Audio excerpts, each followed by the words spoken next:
નમસ્કાર દર્શક મિત્રો, હું છું રૂપલ લુણીચિયા. સંપૂર્ણ ન્યૂઝમાં આપનું સ્વાગત છે.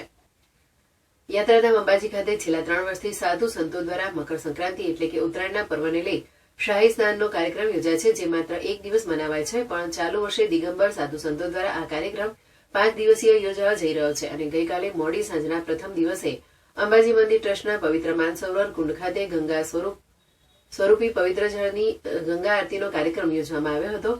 ગઈકાલે 5 દિવસીય કાર્યક્રમનો શુભારંભ કરવામાં આવ્યો હતો. આ કાર્યક્રમમાં સંસ્કૃત મહાવિદ્યાલયના વિદ્વાન પંડિતો દ્વારા ધૂપ અને ચામર આરતી સાથે 5 મહાઆરતી કરવામાં આવી હતી, જેમાં દેશ વિદેશથી આવેલા સાધુ સંતોએ પણ ગંગા મહાઆરતીનો લાભ લીધો હતો. તેમજ અંબાજીના સ્થાનિક લોકોએ પણ આ આરતીમાં જોડાઈને ધન્યતા અનુભવી હતી. જો કે આ કાર્યક્રમ આગામી 15 જાન્યુઆરી સુધી ચાલુ રહેશે અને અંતિમ દિવસે દેશ વિદેશના સાધુ સંતોની વિશાળ શોભાયાત્રા નીકળશે, જે અંબાજી નગર પરિભ્રમણ કરી અંતે કોટેશ્વર મહાદેવ મંદિર ખાતે ગૌમુખ કુંડમાં સાધુ સંતો સ્નાયુ સ્નાન કરશે, તેમ મહંત સ્વામી વિજયપુરી મહારાજ ડાંગિયાએ જણાવ્યું હતું.